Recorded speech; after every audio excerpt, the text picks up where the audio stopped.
Welcome to the Foray Music Podcast. I'm Charlie. I'm Alexandria. I'm Amy. On this week's pod, a simple system for having good ideas. PJ Morton still believes Keith Jarrett on spontaneous composition, new music, and more. First off, how's everybody doing? I'm great. I had dinner, so I feel ready to go. You're energized, and Alex had the spicy soup. I had spicy Korean noodles. It was great. Woo! I had to take some heartburn medicine, so I don't get heartburn. Nice. Well, cool. I'm great. I just came back from camping. Woo! I'm feeling like very grateful to have a bed and a shower. Oh, wow. Feel that? So it wasn't glamping, like, at all. I don't know. It could be much gnarlier for sure, but it was not glamping.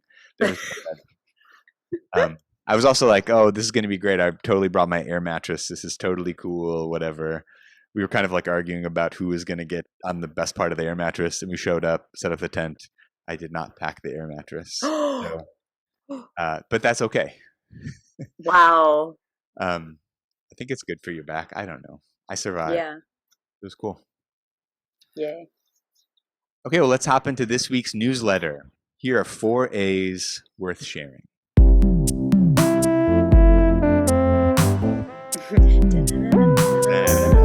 That's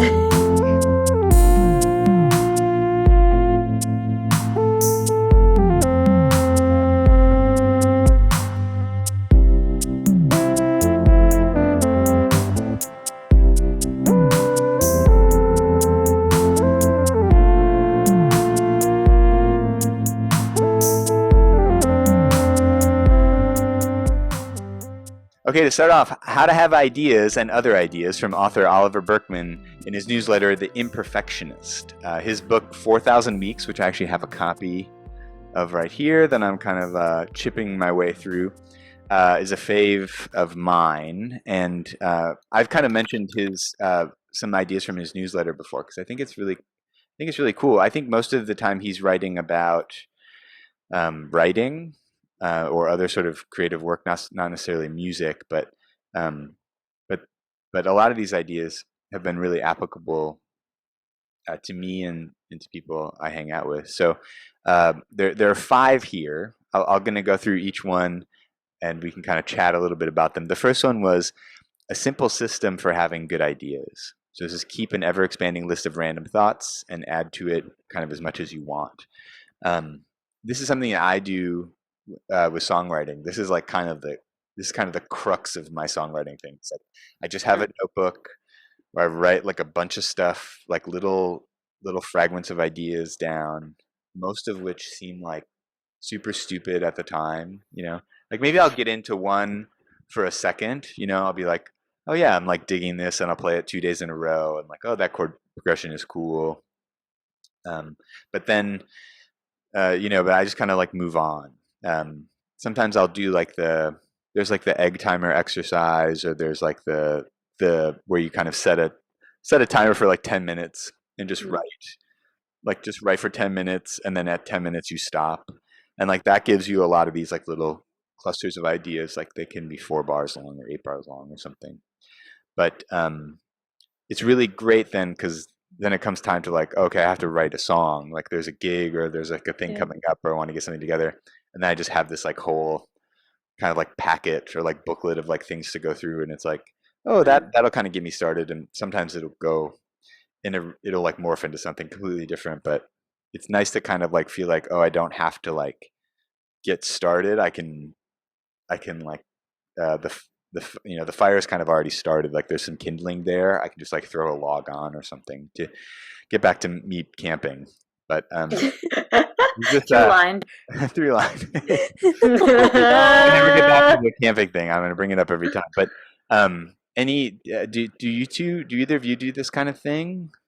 Like keeping? It's actually hilarious that this is coming up now, because I just had this thought where I'm like, I need to stop having 700 different notes with one thing in each of them and just start making lists. Because it always happens to me when I'm in the car, and then it's like so scattered that I'm starting to get frustrated because it's like having to start over every time. So this is like, I think this is honestly awesome. I'm down. Yeah. I guess I like I just put them all under this, like in my notes section there's so many notes titled lyrics. And so like I guess it's like an ever expanding note of the same title lyrics with some random ideas at the bottom, or like so many voice memos or like ideas for a song. Like so many just so it is nice, like especially this year, like doing the master's program where I had to like not continuously, but like write more than I've ever written before. So I was able, like when I did not have this like fresh new idea, I was like, oh, okay, I have something to come like, build off of. So that really did help. And it forced me to finish the idea instead of just like put it there and not touch it again. Mm-hmm. But yeah. Yeah, I definitely if I have like a voice memo on my phone and it like doesn't it's not connected to like a date and a thing, um or like it's not the note on the voice memo is not specific, it will like fall into the ether. It will like fall into like a black hole. Yeah, we just had a little technical difficulties, but we're back. The sometimes I will like see a little idea in my notebook and not know why it was cool. It'll like literally be like 4 whole notes with like 2 chords over the top of it. This is where you both laughed last time, so you should be like, laugh. And I won't know like why it was cool. And then it turns out like, oh, I was like playing with the synthesizer and I was like making this like grindy sound on the thing, and there was like a drum machine happening, and so it was more of like a vibe than it was actual like notes or something. And so like, oh, okay, that'll kind of trigger me back into the idea. But that's the simple, just having some simple idea for a simple system for kind of keeping ideas around.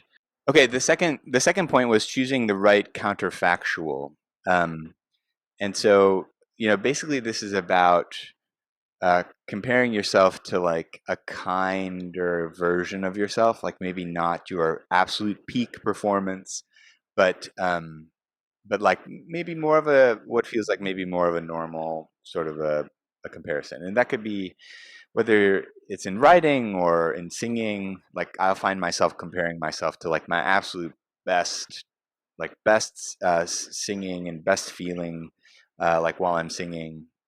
And then the next day, because I sang a lot, then the next day it feels a little bit rougher or something. And so sometimes I can kind of get down on myself. It's like, oh, like what's wrong with my technique or something, or that I can't, that I'm not just constantly like upping the bar. That there is kind of like that there is this kind of like more of a sine wave, like up and down kind of a thing. Did this make either of you have any thoughts or feels?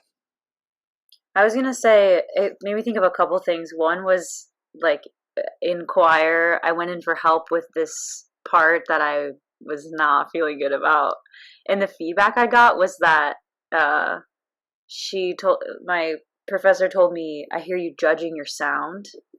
So it was kind of a reminder to like stop trying to be a critic of myself while I was singing.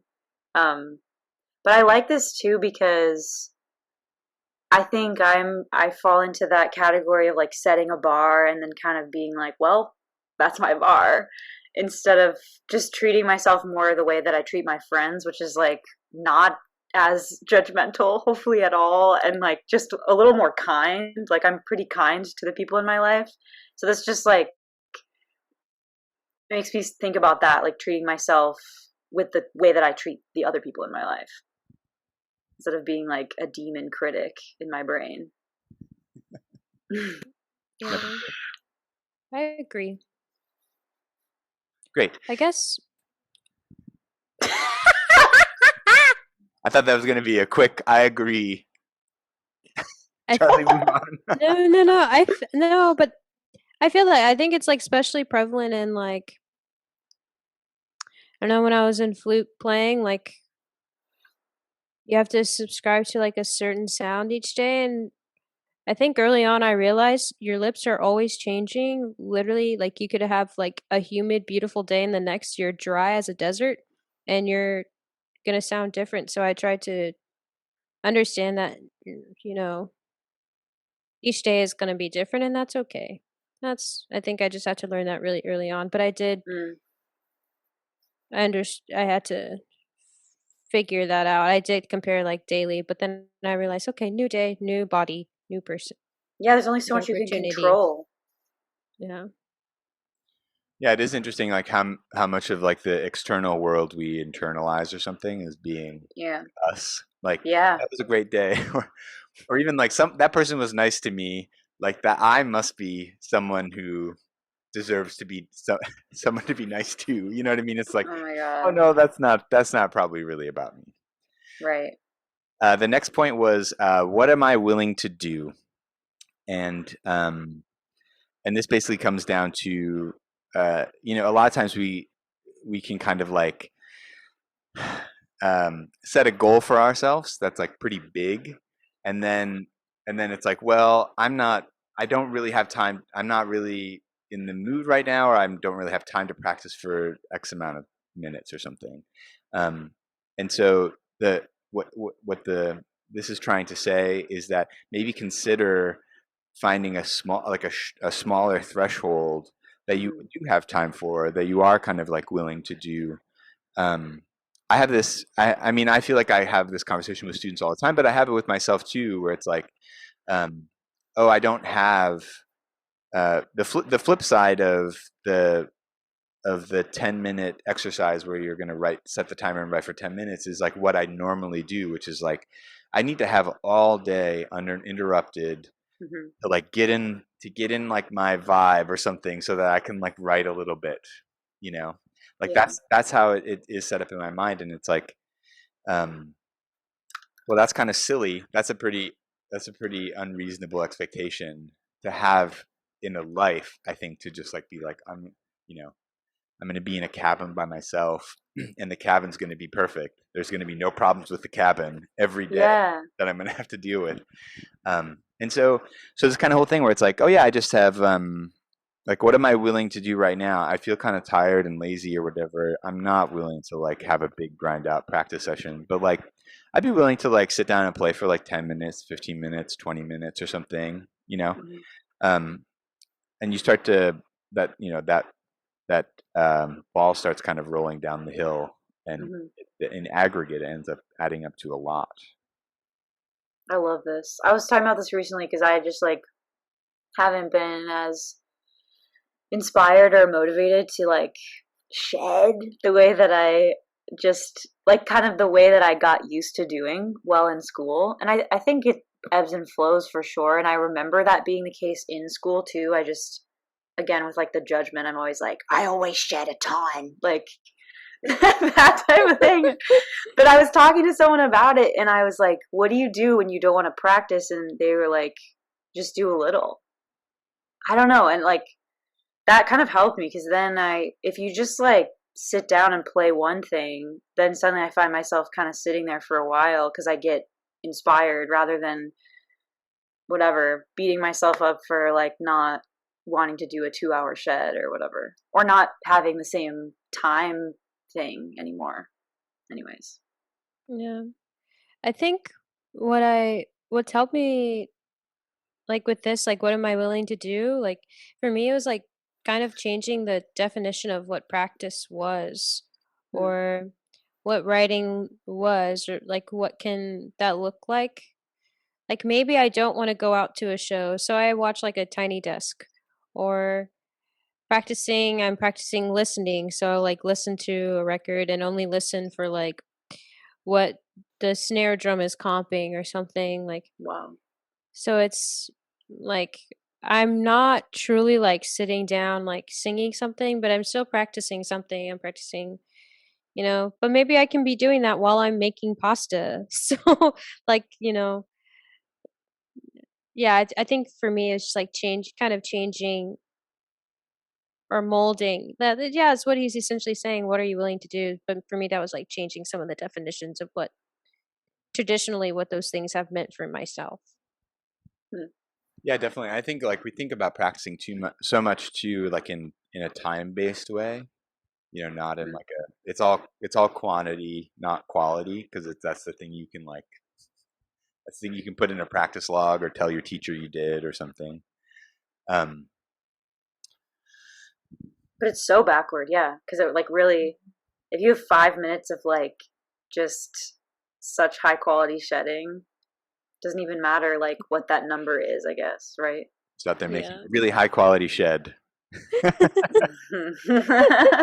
Sounds hurricane proof. Hey yo. Okay, so the next two are kind of less about are kind of like more life things, but these both actually hit me way harder than the first three did. I think just because of like places I am in my life or how I am as a person. But the first one was aliveness, not meaningfulness, and um, there's a quote from someone named Joseph Campbell that says, "People say that we're all seeking what we're all seeking is meaning for life." But I don't think that's what we're really seeking. I think what we're seeking is an experience of being alive so that we actually feel the rapture of being alive. Ask yourself, does this feel alive to me? I definitely I'm kind of obsessed with like meaningfulness or like doing something that matters or whatever that is. And I think it is very much at the cost of like kind of being alive. Like if that makes sense. Just like which is, seems silly to say, but in this way of like in the way of like really experiencing like my life, and that like and Mhm. that at the end of all of it, it's not necessarily like, oh, you could have like this list of accolades or something like that, but it's like um but to like just be going through to make that list, like to just be alive to make that list that really no one else cares about as at least as much as I do.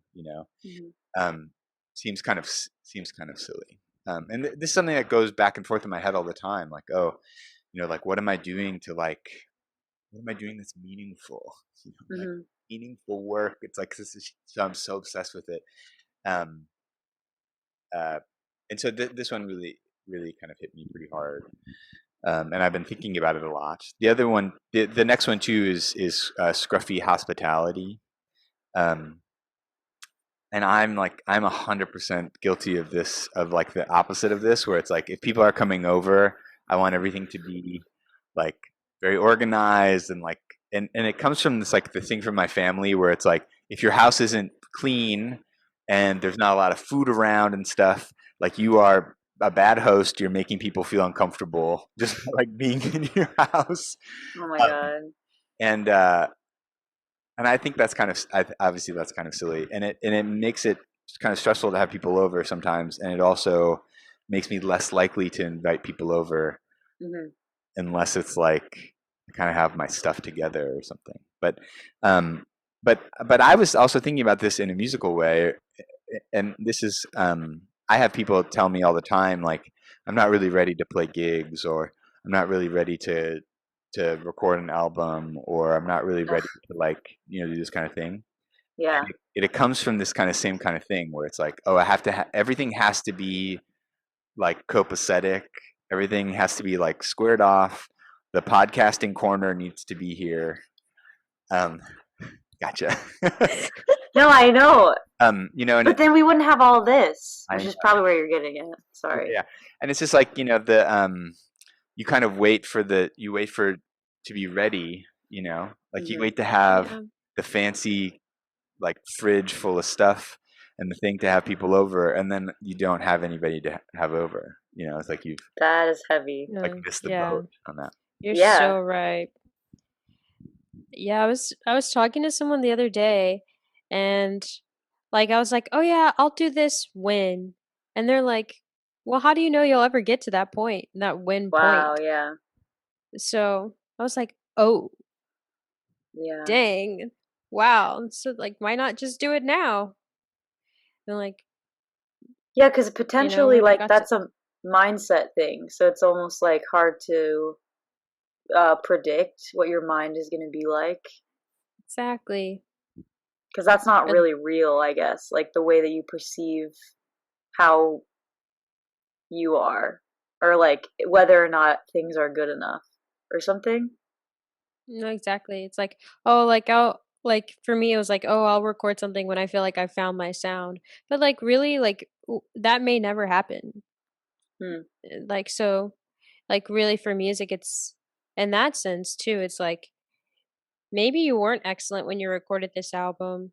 Maybe like you truly were just like going through it, and like maybe you can hear it in the album, and maybe that's what people love so much about it. Hmm. Um, yeah, I don't know. Yeah, we're really bad judges, I think, of all of that, especially Yeah. about ourselves. But I think kind of about everybody.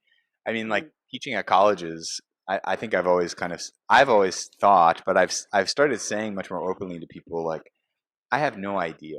Like I'm not I'm not here to tell you if I think this whole idea of people being like, oh yeah, I think you're gonna make it. I think you I think you've got what it takes, or like whatever that kind of thing is. It's like it's such BS. Like no one has Hmm. any idea. Hmm. Um, and It's almost how could you know that for yourself too? Like, oh, this is ready or this is good enough for. right. Well, that's what I was gonna say. It's almost like I don't know. Like there's so much to be missed by waiting in that way, and I definitely like have grappled with that too. Like being good enough or whatever, ready. But like that's not the way that people treat each other either, hopefully. Like we don't treat each other in like, well, not going to be there for you till you figure that out. Like the point is to kind of like go through it together. So maybe that's another metaphor for music too.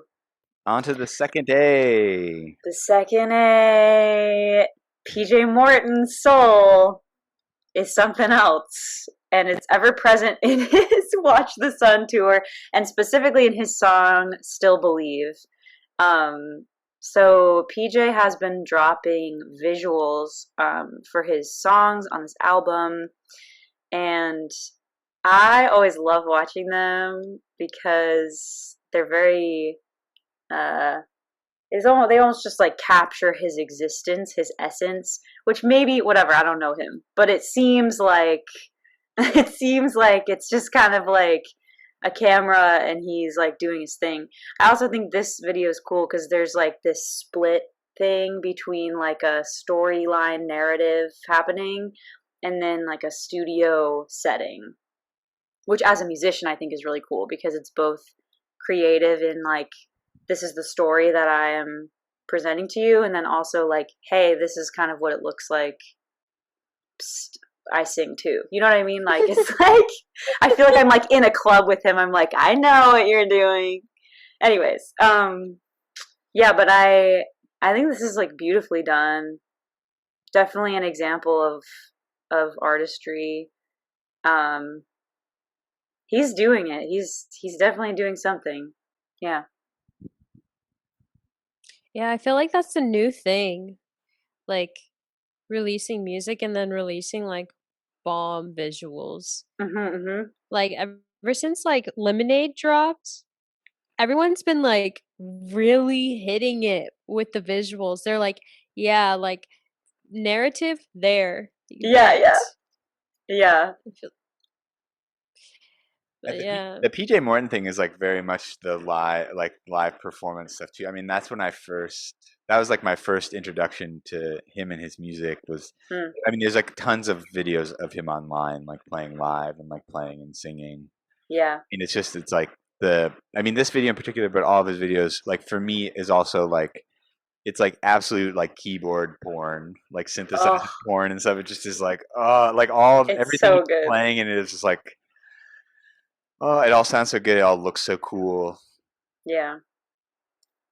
But yeah, it's great. I mean, obviously, visuals are a huge part of the pie.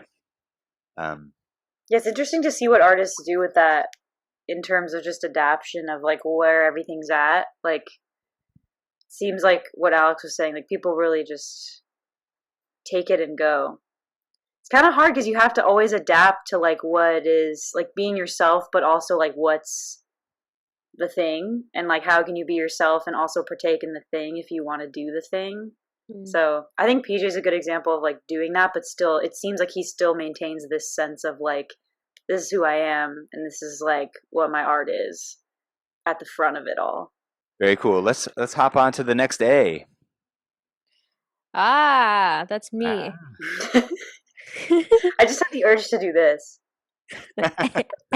Anyway. Keith We have a gang. Jarrett on us. Sorry. I Oops, was gonna say we have like a, Charlie, we're gonna. no, I was gonna say Amy's flashing like gang symbols over here in the Zoom chat. No. Yikes. Okay, sorry. Charlie, we're Sorry, gonna Alex. fight. Sorry, Alex, go ahead. I know, I feel a fight brewing, guys. This is the second time. All right, Keith Jarrett on a six. Charlie. Keith Jarrett on a successful melody. In an interview, so I actually didn't know what to write about. So I was like, good old Keith Jarrett, because I love good old Keith Jarrett. He always provides some, great information. And like until recently, like he hadn't been doing interviews, right? Like he was kind of like interviews, and then he did that one interview a few years, like 2 years ago, maybe, and then he did it again. Uh, and so I was like, this man's definitely has some great things to say. So they're talking about his upcoming album, um, the release of his like Bordeaux concert, when he was doing that European tour in 2016. And so he had some pretty interesting things to say about like this whole spontaneous composition thing. And Nate asked like, what is his thoughts on the album? And I loved his response just like so beautifully. I didn't have any thoughts except whoever played that did the right thing. Talking about himself, I mean, of course, so Keith Jarrett. That's how I listen. I don't listen to say to myself, I succeeded at something. The something I succeeded at is to not prepare. That melody doesn't conform to the kind of melody writing that one could make if they were writing it. It just conforms to its own self, which is what I see, which is what I want to, yeah, which is what I want to see happen with my stuff. Which was like, oh, like that, that should be something that people are just like, oh yeah, like duh, like when you're writing a melody or something, or you're sitting down and you're trying to compose something, that it should just you should just be a vessel. But I feel like most people, especially nowadays, we get caught up in like, oh, does this sound okay? Like, does this Mm. really fit the vibe? Like, we always like go back and question ourselves. And not saying that there's anything wrong with going back and making edits, but to truly just remain a vessel during that time and whatever comes, comes. And then, like, later on in the interview, if I recall correctly, he was talking about like 3 parts of the concert, and like he said the first 2 parts were very different from the 3rd part. And he said, yeah, the first 2 parts are kind of like chaotic, like things are going on, blah blah blah. And then the 3rd part, it sounds like you're just like just chilling out by the lake. And he was like, how do you reconcile these ideas in your mind? And he compares it to a car accident. He's like, imagine getting in a car accident in the most beautiful place you've ever seen. Hmm. And he's like, so these things can coexist. Like you get in a car accident, okay, that's a terrible thing. It's crazy, it's chaotic, but you slow down and you're like, whoa, I might be bleeding, but I'm bleeding in a beautiful place. I don't know. I don't know. These things, I don't know. For me, I was like, oh my goodness, like these are gems. But No, I like that because it's like kind of saying just that terrible things can coexist with beautiful things. They yeah, don't have to be like one or the other. exactly. Or just like accepting fully what's happening Hmm. and just continue to be as selfless and let it just truly be about, for him, like in that moment, truly be about the music, not trying to get in the way of like he's trying to get himself out of the way of the music, if that makes Mm. sense. So that Yeah, was some it's gems in, for me. yeah. I mean, Keith Jarrett's like a huge hero of mine. I think with like the Colin concert and that I think that's like so that's thought of as being like this monumental event in like improvised music, that it's like this long beautiful solo piano concert that's fully improvised. And I think there there is some debate about whether or not it is kind of like 100% improvised, or if there were sketches of things, or if there were some like pre-existing ideas. I don't know that that matters too much, either way. But one of the things that's interesting to me about this is that this idea that like the things that you improvise are different than the things you would write, you would compose. Like the spontaneous composition thing, it's not just that you're composing spontaneously, but it's also that like the product is different. Like things happen in that process because there's no editing that like couldn't exist if there was editing. It's this kind of Hmm. idea Right. that like if you study something, you change it. Like if you go in the woods and like look at a tree and like take its measurements, like you're changing the tree maybe in some small way, but you're changing it. Hmm. And so like without that kind of like hand, that editor's hand, like things exist that are just going to be different. Like they're not going to conform in similar ways or to whatever Right. those rules are. I thought that was kind of interesting. Um, Yeah. Yeah. it's something I It's kind haven't of thought similar. about in that way. Sorry. It's okay. It's kind of similar to like Wayne Shorter saying he only writes with a pen. Wow. I hadn't So heard like that. I didn't know he said that. he writes everything in pen Wow. because it's just like intentional. Hmm. I do not. Yeah. Yeah, that's super interesting. That's super. I mean, it's like it kind of subscribes to the. I really love like the vessel, um, word. I just think it like works for the way that I perceive it. But it's interesting because like to have that much conviction, you also have so much experience and like just lived wisdom, I guess. Like The opposite, or like you don't know any better, right, wow, yeah. like wildly expressing yourself, Which is also so cool. right? That's so interesting. Wow. I could yeah, I could sit on that one for a bit, I would say. Love that. I mean, it's kind of obviously the Kichura thing is kind of sad. He can't play anymore, and Yeah. so they're releasing. I mean, I think basically they record every concert he's done at least for the last whatever, like 20 years. So it could be the case that we just keep getting these ECM like piano concerts from him, like that are just going to get released, kind of forever. Wow. I would be down for that totally. Yeah. And Same. this album isn't out yet. This comes out in September, I think. But I listened to one of the tracks on it. The track that I listened to was really pretty. Hmm. So it was not the car crash; it was the beautiful place.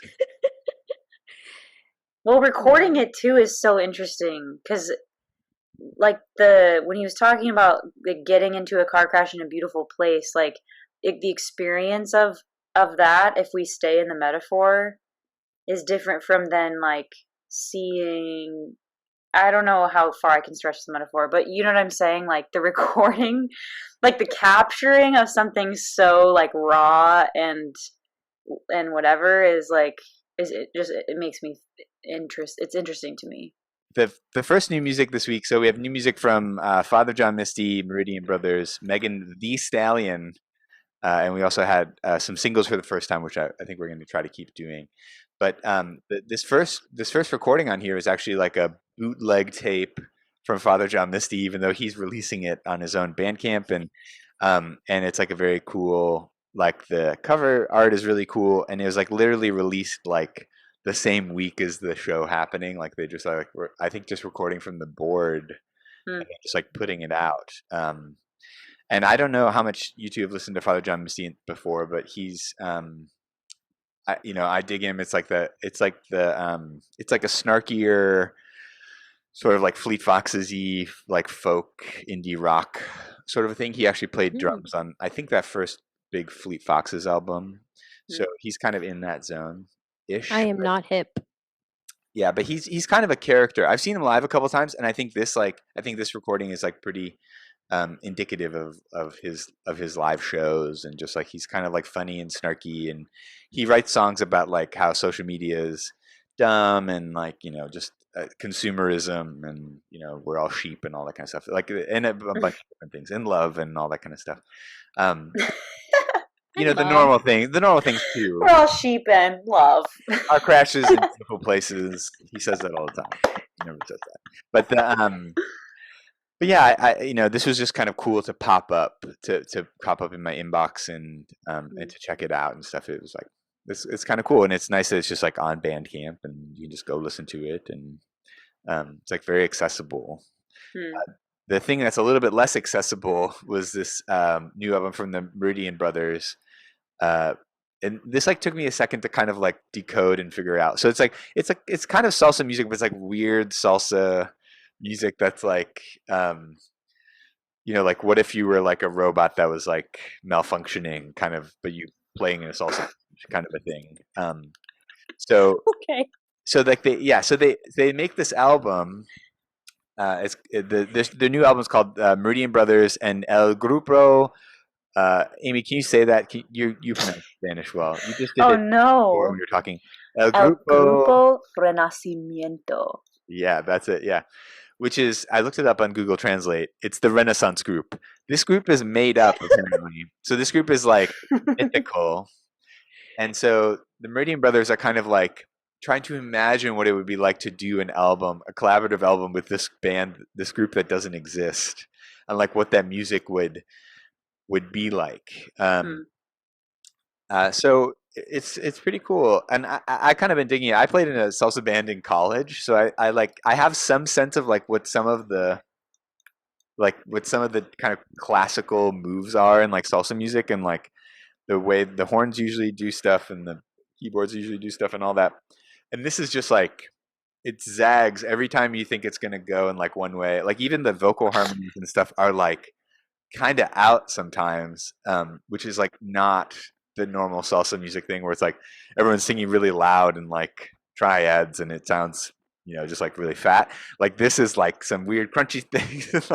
There's like stuff going on here. It's really kind of interesting. I got hip to it because of the needle drop thing that Anthony Fantano. He gave it an 8, which is a really good score. And so he says, Meridian Brothers do it again and continue to prove why they are one of the most interesting groups on the Latin scene right now. So I dug it. And then we had Megan Thee Stallion. Alex, you gonna talk a little bit about this?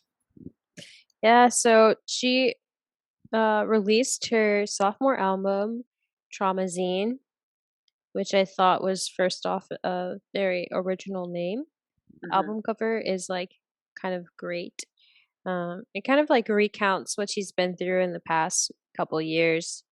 So she got shot, she lost her mother, grandmother, like all these things that she's being famous. I mean that's a lot. um, but I mean it's a taste of. I feel like it's a taste of like Megan like getting vulnerable, but also like hiding behind the production of like a rap album. If that makes sense. This is not a diss, Meg. I promise you, this is not a diss. But I think that's actually like a boundary setting thing for her. It's like because I value my life as Megan Pete, I'm going to give you some vulnerability, but it's going to be vulnerability that you can shake your tush to. There's a quote. So I loved, it's like still like Meg, like I'm that girl, I'm that insert B word, but then with the side of like, hey, this, becoming a star is kind of hard. Having this image of who I am is kind of hard. Grief is hard, but I'm going to still shake my tush, Yeah. So I think this is like, it's not, I don't think it's an album people would be bopping in the clubs. It's more of like, those who want to feel that vulnerable thing, but they also kind of want to hide behind, a good trap beat, or not even trap, just like a good beat. They would like definitely check out Traumazine. Alex, you want to do the singles? Yeah. Lage. Yeah. Yeah. Now, Oh no, that was a bad transition. Ow! And now, new singles. Keep that in. I think that's great. Now, The new singles. Some new singles from this past week are Julian Lage's Tributary, Samara Joy's rendition of Can't Get Out of This Mood, and original by Cecil Alexander named Shug. Shug? Shug. Shug? Shug? I thought they were cool. The first thing was kind of giving me like Bill Frisell vibes or something, right? Heavy. Yeah, and that's really cool. And then the Samara Joy thing, classic. I don't really know that tune, but apparently it's been like recorded by all the greats. Huh. Yeah, I didn't know it either. But it's cool. It's a cool tune. Yeah, she sounds great. Yeah, she's definitely like got the Sarah energy flowing through her through and through. Yes. Yeah. And then I haven't had a chance to listen to the Cecil Alexander thing, but that's like he's a guitar player too, right? Yeah, it's very guitar. Oh. Meaning like it's so good, like he can really play the guitar, like really play the guitar. I was like, wow, you're playing fast and you're playing tasteful, and I am enjoying it. Come on, I think is the guitar. Yeah, this is great. I think all these albums are coming out, like the full albums from these singles from the albums from that these singles come from are all coming out. I think in September. It kind of looked like so. I've started populating my like fall new music playlist. Yeah. I started doing this last fall where I just make a playlist of like new music that's coming out that I like, and it just has like a way of kind of keeping track of it. That's awesome. Just with new music, it doesn't. Sometimes I don't remember. I'm like, oh yeah, there was that thing, and I won't remember the name of it. And then it's like I'm getting like bulldozed by other new stuff, and so it's like I forget what the vibe is. So these are all preloaded. Very cool. So those are the forays from the newsletter this week. Thanks for listening and supporting Foray Music. For more, follow us on Instagram at Foray Music. Subscribe to our newsletter at foraymusic.substack.com. And check out our brand spanking new website at foraymusic.com. Because most people listen just enough to respond. We think you're super. Thanks.